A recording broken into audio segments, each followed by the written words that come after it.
자, 이제 내일이면 아닐라오 바탄가스 샤크 다이브로 애기 수중 촬영을 떠납니다. 가이드 마스터도 요청해놨습니다. 이게 제일 문제는 물속에서 엉킨 줄들 풀러내고 몇 개의 애기를 제가 촬영할 수 있을지. 바깥에서 꺼내는데 되게 고생했거든요. 이게 라인이 다 엉켜버리니까 풀릴 수가 없어요. 지금 이 라인들이 물속에서 장갑 낀 상태에서 풀러내야 되는데, 아무튼 내일 문제없이 떠나서 촬영이 잘 됐으면 좋겠습니다. 가자! 안녕하세요, 박간양군입니다. 이번에 필리핀에서 촬영해온 애기 수중 촬영 영상을 보여드립니다. 정확히는 박간양군 기획, 쌍문동 큰형님 촬영, 이렇게 구성된 기획 콘텐츠입니다. 6개월 전쯤 쌍문동 큰형님의 구독자 1000분 이벤트에 스쿠버 다이빙 관련 이벤트 경품이 있길래 지원을 했는데 덜컥 오케이 주셔서 그동안 궁금했던 애기의 수중 영상에 대해서 부탁을 드렸었습니다. 원래는 강원도 고성에서 촬영을 하기로 한 것이었는데 올 가을에 날씨가 도와주지 않으면서 이게 미뤄지게 돼서 해외 촬영으로 판이 커지게 됐네요. 하지만 너무나 감사하게도 쌍문동 큰형님께서 이런 진행 상황을 모두 다 기분 좋게 받아주셔서 필리핀까지 챙겨가셔서 꼼꼼하게 촬영을 해주셨습니다. 그리고 몇 군데 브랜드에 이번에 바닷속에서 촬영을 할 예정이니 궁금하시면 애기를 좀 보내달라고 해서 촬영을 했는데요. 앞서 인트로에서 언급한 대로 수중에서 줄을 풀다가 줄이 엉켜서 촬영을 못하게 된 애기도 있고, 또 몇 개는 급조류에 날아가서 잃기도 해서 영상에 담겨있지 않은 애기도 좀 있습니다. 이 점 양해 부탁드립니다. 마음으로는 더 많은 애기를 담고 싶고, 또 유명한 일제 애기들도 영상에 담아서 왜 유명한가, 혹은 유명한 이유가 있었구나 하는 점들을 느끼고 싶었는데, 모처럼 휴가를 가신 분한테 너무 많은 부탁을 드리면 또 민폐이기 때문에 애기의 숫자를 그나마 많이 줄여서 가지고 갔다는 점도 말씀을 드립니다. 이번 촬영에 사용한 애기의 브랜드는 밝히지 않기로 했습니다. 이 영상 하나로만 함부로 판단할 수 없으며 가져간 애기들 중에서도 불량품이 섞여 있을 수 있기 때문에 괜한 오해를 살 수도 있으니까 브랜드를 밝히지 않겠습니다. 하지만 전반적으로 국내 브랜드 애기들의 수준이 매우 높은 편이라는 것이 보여진 좋은 영상이라고 생각합니다.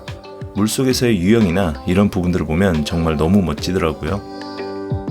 이 영상을 기획하게 된 배경으로는 애기라는 제품을 개발한 일본과는 달리 우리나라에서만 유달리 수평 애기라는 표현이 강점으로 작용하고 있는데요. 이게 정말 그렇게 중요한 것인가 생각했는데 영상으로 살펴보니 플로팅과 싱킹에 대한 부분은 환경에 따라 구분해서 사용해 볼 필요가 있는데, 조류가 있는 상태에서든 아닌 상태든 가로의 스탠스는 취해야 갑오징어용 애기로 사용하기에 적합하지 않나 하는 생각이 들었습니다. 꼬리가 처진다던가 반대로 꼬리가 많이 들린다던가 하는 경우는 좋지 않겠다라는 생각이 들었었는데요. 물론 봉돌에 직결해서 바닥에서 거의 굴리는 식의 쭈꾸미 낚시는 아무리 스탠스가 안 좋은 애기라도 별로 상관없겠지만, 갑오징어용이나 한치용 애기라면 공격 성향과 녀석들의 먹잇감을 감싸 안는 자세만 봐도 가로형의 애기가 중요하겠다, 이렇게 판단되어집니다. 그렇다면 수평이라는 개념은 중요한 요소가 될 수 있겠어요. 촬영 후기로 재밌게 깨달은 점이 있었는데요. 촬영을 도와주신 쌍문동 큰형님께서는 열혈 베스 앵글러시다 보니 한 번도 안 해본 낚시인 쭈갑 낚시에 대한 이해가 부족하셔서 쭈갑 낚시의 애기에 대해서 마치 서스펜드 미노우 마냥 일정 수심층에서 가만히 서 있을 줄 아셨던지 그쪽 위주의 선호도를 보이시는 촬영을 해오셨습니다. 그래서 그 부분을 완전히 이해시키지 못한 저의 부족함을 느끼기도 했는데요. 또 이걸 생각해보면 물속은 단 한시도 가만히 있는 경우가 없겠죠. 바람에 배가 이동을 하던가 물때에 따라서 조류의 속도가 변하던가 한시도 같지 않을 것이라는 가정을 해보면 사실 영상을 보시는 데 있어서 몇 가지 가만히 있는 것은 크게 의미가 없는 컷이기도 합니다. 하지만 예능이라고 생각하시고 관상용으로 보시라고 넣어두기도 했는데요. 애기를 만드시는 브랜드들도 애기를 제작할 때 이렇게 애기의 수중 테스트가 있으면 얼마나 좋았을까 하는 생각도 들었습니다. 작은 실내 수조에서의 침강 테스트를 넘어서 조류가 있는 상태의 폴링이라든지 유영할 때의 각도, 핀돌의 호수는 어떤 것이 최적인가, 이런 정보가 있으면 좋겠다라는 생각도 들었습니다.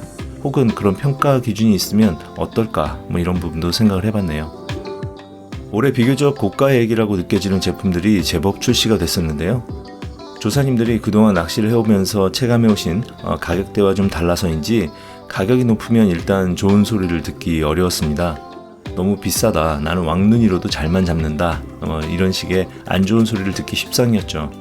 일부 브랜드의 대표님께서는 그래도 난 이 가격을 유지하겠어 라는 자신감을 보이기도 하셨습니다만, 그 자신감의 근거를 만들어줄 이런 증거가 있었다면 어땠을까 생각을 해봅니다.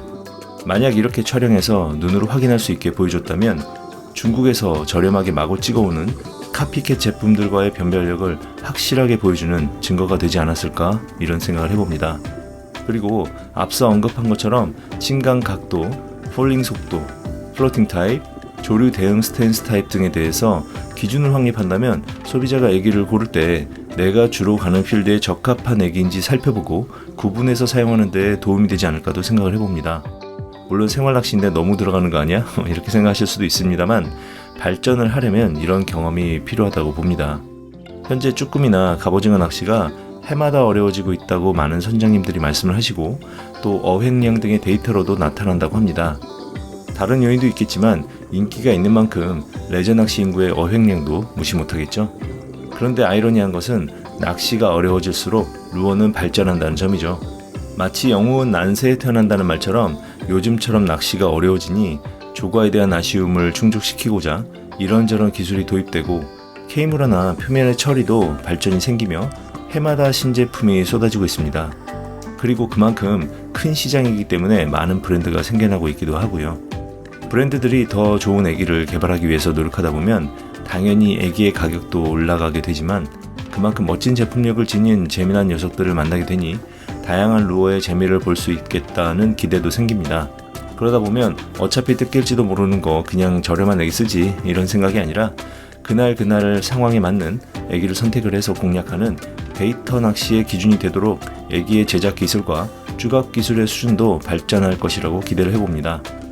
이제 남해 심해갑이나 제주도 갑오징어 낚시 등을 가게 될 텐데요. 이 영상에서 보여지는 애기들의 유형을 머릿속으로 그리면서 액션을 줄 수 있다는 것만으로도 고마운 영상이라고 생각을 해요. 그 고마움을 담아서 콜라 페트병에 줄을 감아서 오징어 낚시를 하던 필리핀 앵글러를 위해서 워킹용 캐스팅 장비와 애기를 좀 선물해야 하고요. 다음에 또 쌍문동 큰형님께서 도와주신다면 좀 덜 미안해지도록 줄을 쉽게 풀 수 있는 아이디어를 좀 짜봐야겠습니다. 줄 때문에 촬영이 너무 힘들었다고 형님의 귀여운 앙탈이 있으셨습니다만, 미리 이렇게 포석을 깔아놓고 보시는 분들이 다음을 또 기대하도록 열어두도록 하겠습니다.